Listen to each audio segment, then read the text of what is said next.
Hey, salut à toi, ici Nicaise. Ça y est, j'ai réussi à prendre le temps de produire ce quatrième épisode du podcast Je choisis la réussite. Aujourd'hui, je te propose de faire un focus sur les spécificités du coaching. C'est un terme que l'on voit un peu à toutes les sauces en ce moment, n'est-ce pas? Mais qu'est-ce que le coaching exactement? S'agit-il d'une solution magique? Y a-t-il des prérequis pour réussir un coaching en tant que client? Je te partage ma réflexion sur ces questions. On est parti.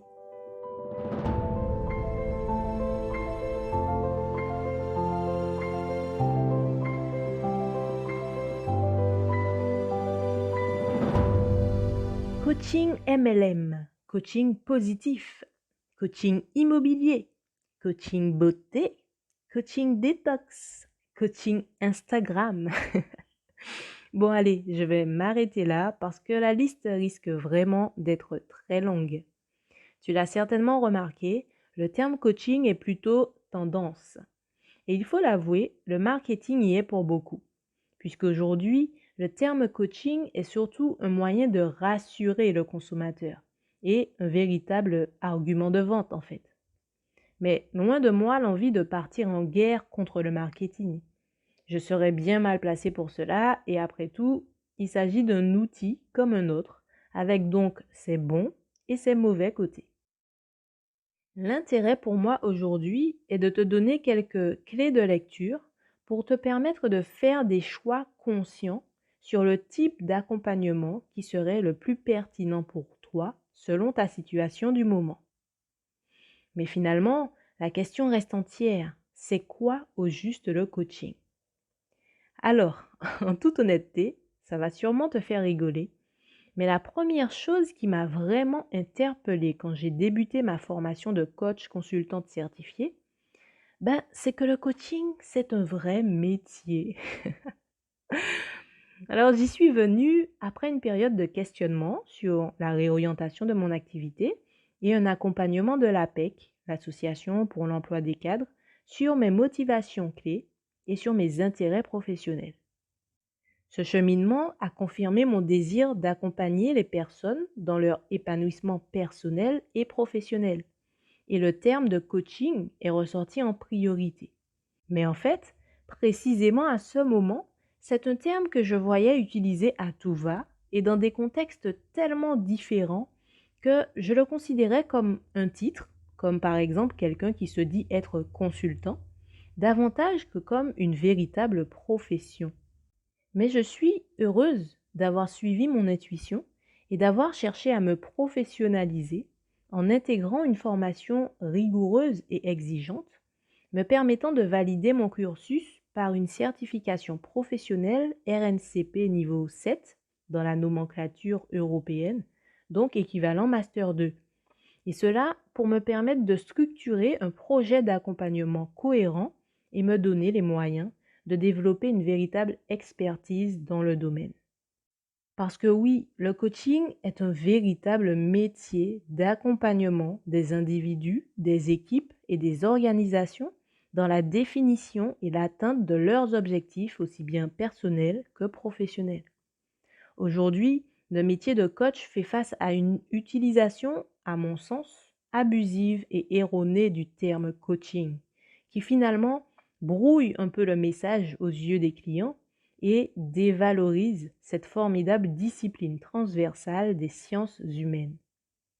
Le coaching est une discipline humaniste qui place l'homme, et la femme, bien entendu, au centre des systèmes et des organisations. Le coaching est attaché à une logique de sens pour le client et il se fonde sur ce que l'on appelle l'intelligence adaptative de l'individu. Pour faire simple, le coach part du principe que son client possède en lui-même les réponses et les ressources nécessaires pour se réaliser pleinement. Toute l'expertise du coach réside donc dans sa capacité à permettre à son client d'aller explorer, d'aller valoriser et de libérer son propre potentiel. Le coaching est ainsi un travail de co-construction à travers lequel le coach permet à son client, premièrement, de reconsidérer son point de vue sur lui-même, sur les autres et sur ses interactions. Deuxièmement, de définir efficacement un objectif faisant sens pour lui et lui permettant de développer et d'exprimer pleinement et entièrement qui il est, sa véritable identité. Et enfin, de révéler ses capacités et ressources afin de faire émerger des stratégies de réussite qui lui soient propres. C'est un métier qui s'exerce avec rigueur et pragmatisme en respectant les règles éthiques et un référentiel de compétences précis et actualisé défini par le code déontologique de la profession. Et oui, il y a même un code de déontologie pour cette profession. C'est dingue. Enfin, donc tout cela pour dire que le coaching est en réalité une posture très particulière. Le coach, en tout cas quand il met sa casquette de coach, n'est ni un psychologue, ni un formateur, ni un consultant ou tout autre métier de la relation d'aide. En coaching, il ne cherche pas à guérir tes blessures du passé. Il n'a pas besoin d'être un expert de ta problématique, puisqu'il ne t'apporte ni conseil, ni avis, ni connaissance extérieure à toi. Dans le cadre du coaching, son expertise est uniquement de t'accompagner à travers ses protocoles, son questionnement, ses ateliers pratiques, etc., à prendre du recul sur ta problématique et à mener cette introspection qui te permet au final de mieux te connaître afin de regagner confiance et de faire émerger des choix et des solutions qui te sont propres et qui t'apportent au final un vrai épanouissement intérieur.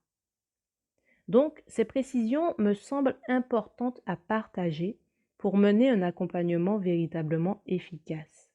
Parce que pour qu'un parcours de coaching te soit pleinement bénéfique, il y a à mon sens 3 prérequis.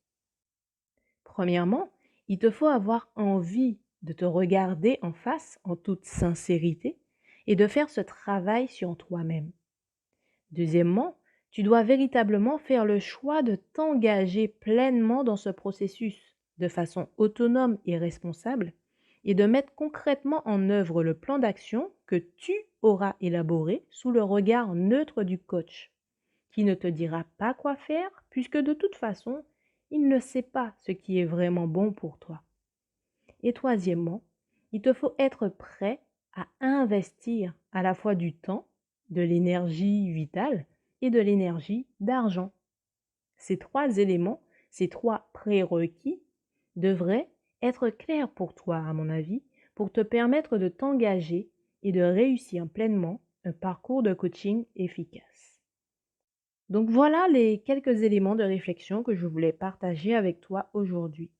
J'espère que tu y vois plus clair sur le type d'accompagnement dont tu as besoin en ce moment. As-tu besoin de guérir des blessures psychologiques à travers une thérapie? As-tu besoin de nouvelles compétences à travers une formation ou un guide pratique? As-tu besoin de conseils d'experts à travers du consulting? Ou as-tu besoin de prendre du recul, de gagner en clarté et de développer des mécanismes opérationnels de réussite à travers le coaching? Je t'invite à prendre le temps de répondre à ces questions et nous aurons l'occasion de poursuivre notre réflexion autour du coaching et des métiers de l'accompagnement tout au long de ce podcast. Partage donc avec moi tes réflexions ou interrogations en commentaire ou en message privé. Je t'invite, comme d'habitude, à t'abonner à la chaîne, à partager cet épisode autour de toi. Clique sur j'aime ou sur 5 étoiles pour m'encourager et m'aider à faire connaître ce podcast. C'était Nickel et je te dis à très vite, ou du moins le plus rapidement que mon planning du moment me le permette, dans le prochain épisode du podcast Je choisis la réussite. Ciao.